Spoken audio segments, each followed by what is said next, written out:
Hello, hello, hello. Welcome to this month's workshop. I have just renamed this workshop and it is now called the Working on Becoming Workshop because we are slowly working on becoming different versions of ourselves, slowly, month by month, so that in a year from now, more has changed than we could have imagined, and even if it's simply gained wisdom about ourselves, that counts. That most certainly counts.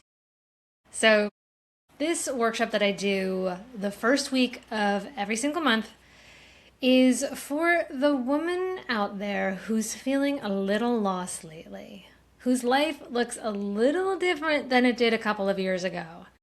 Your body may have changed, your role in your life may be shifting. If you have kids, they're getting older and more independent, and you might be feeling a void and uncertainty about what comes next or what you can do. And truth be told, that's why this is not so much a goal setting workshop, but more about identity work. Surprise! I know, but don't let that jam you up. Don't let that block you. The real purpose of this is to discover more jolts of joy in life.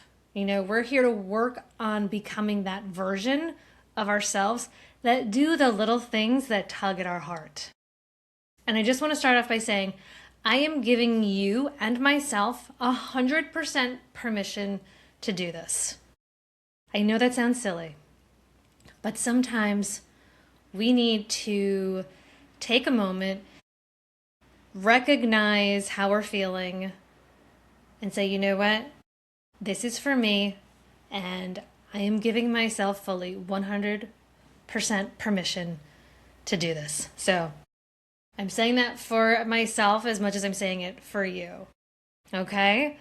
So let's talk about two things that are going to come up when we start working on something new, or we start working towards doing something that we want to do and it's different than what we're used to doing, right? Because these two things are most definitely going to come up: urgency and discomfort.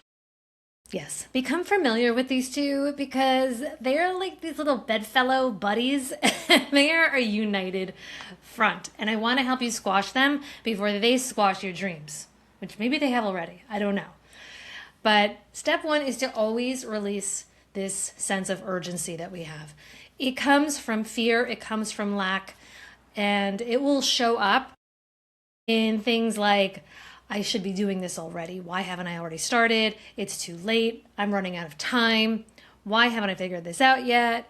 And the biggest one is just, I don't have time for this. I don't have time for that. Where am I going to fit this into my schedule? Right? So basically the only thing urgency tells you to do is it tells you to hurry the F up. And here is the thing about that. When you have this sense of urgency, your body will immediately constrict. You will feel it. It will be tense, right? There'll be an uneasiness. And the real truth is that you can't create from constriction. Your body reads it as a threat, and it will immediately pull you back into whatever it knows that it feels is safe.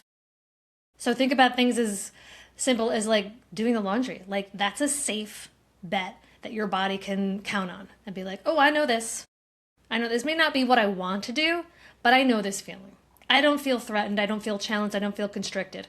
I can go down there. I can dream while I'm folding laundry, right? I can watch a podcast, listen to a podcast. I can watch a show.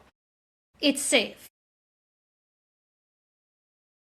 And it makes you feel like you're being productive, even if you don't want to be doing what it is that you're doing, right? So I want to invite you, when this comes up, when this feeling of urgency comes up, because sometimes it's even just a rapid heartbeat, and immediately your logical brain is kicked in and it's like, no, no, no, no, no, we don't have time for this. We can't do this right now.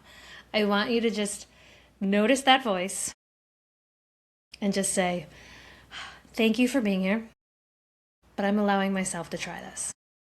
And I will take all the time, I will take all the space that I need to do it. Thank you. And again, that is backing up your ability to give yourself permission to do this. Right? So when that urgency strikes, when it pops up, you just want to get quiet and you want to notice where it's sitting in your body and you want to breathe into it and you want to say that line like, thank you, but I'm allowing myself to try this. And if you focus on your body, give yourself a couple minutes. I promise it will pay off. Breathe into it, because when you sense it in the body and then you can breathe into it, you can release it. Your body can soften and open up, and I'm telling you, you can feel that. So that's a moment right there. So that's how we first confront or come to terms with this sense of urgency that is definitely going to come up. But you're not done there. Because the second part, once you release this sense of urgency, doesn't mean that the discomfort goes away. It's just going to feel a little different, right? It's not so much panicked. It's more of a subtle, like, what the hell do you think you're doing?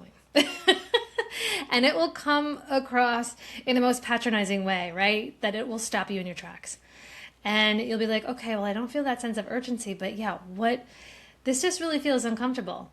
Like walking into a place that you've never been in, let's say, or saying something out loud that you've never said. Or even one of the hardest things is to sit in stillness when your whole life has been in motion. Your logical brain is going to blow a fuse. And that, my friend, is when you know you're doing something right. You will know at that moment you're about to have a huge growth spurt. And you'll hate it. You will hate it. You're going to want to shy away. You're going to want to retreat. You're going to want to do anything but whatever it is that you're about to do. But this is what we're going to do instead. We are going to brush up against that discomfort this month. And we are going to walk gracefully through it. The move is, don't argue with it. Just keep walking one step, then another. That's it. So that's why we're keeping things small.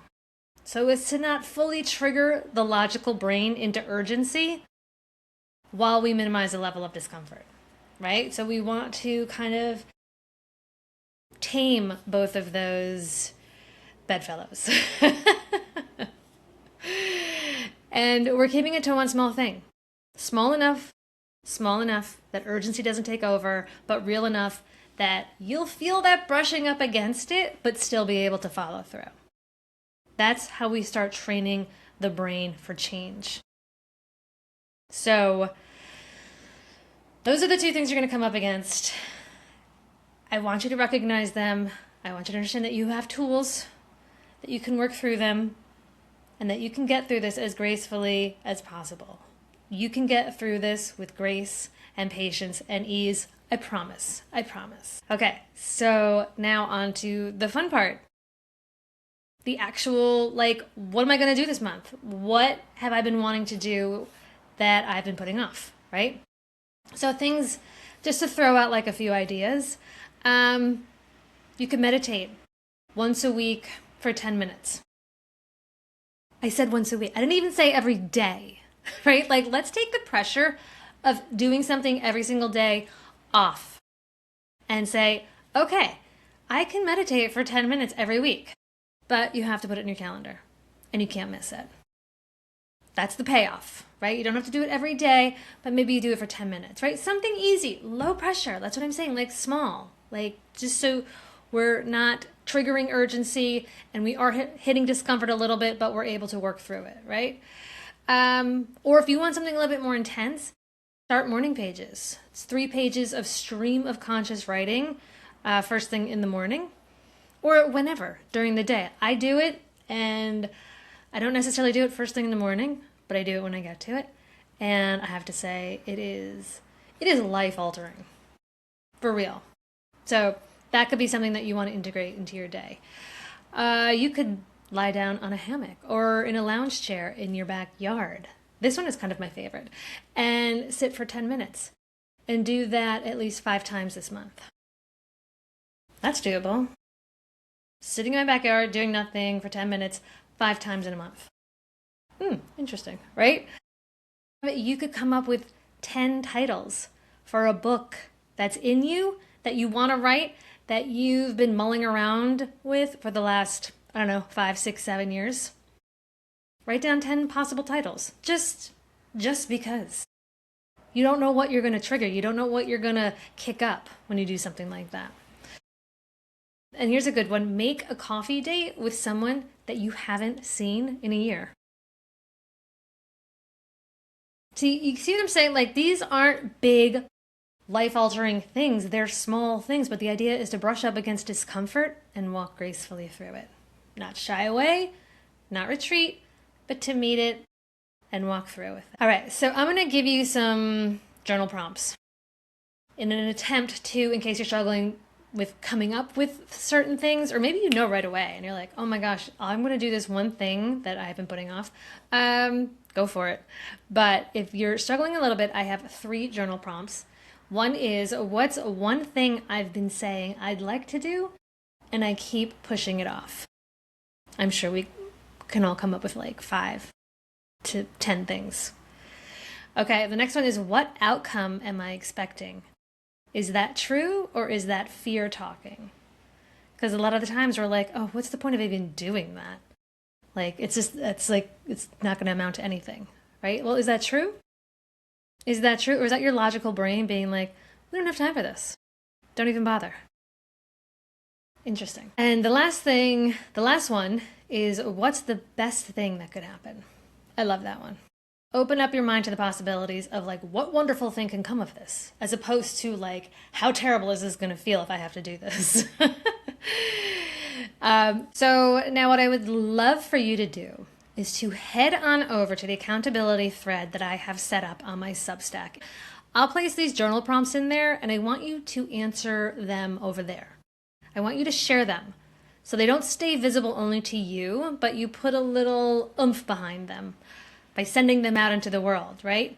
That helps more than you can imagine. So I've already been in there. I've shared what my goal is for the month. So come and join me over there and let's support each other. I'm going to place the link in the show notes and I invite you to click on it and share, because I'm here to offer support and encouragement, and sometimes you just need to say it out loud in order for you to lose some of that fear that's around it. So, and last but not least, I do want to mention this one thing that I shared in my email this week. It's a note that my son left on my whiteboard right over here. Because he sees me in my office day after day doing my best to build up my business, and he knows that not everything I do turns to gold. So he left some words of encouragement, and they are, congrats on failing. You took the risk. And I'd like to add, now go do it again. So I'm going to leave you with that. This was the first Working on Becoming workshop, and I'm so glad you joined me. I'm so glad you're here. Jump on over to the accountability thread. It's a chat that Substack has. My Substack is amcostanzo.substack.com. Head on over there. You'll see a link that says chat. Go there, find Aging Fiercely, and there I am. But I will leave a link in the show notes so you can just do one click and you're done. All right? Thank you so much for being here. I am here for you. Reach out to me in the chat and let's work on making May a really beautiful month where we pay attention to those little things that tug at our heart. All right. I will catch you next month if I don't see you in the accountability chat thread. All right. Ciao for now.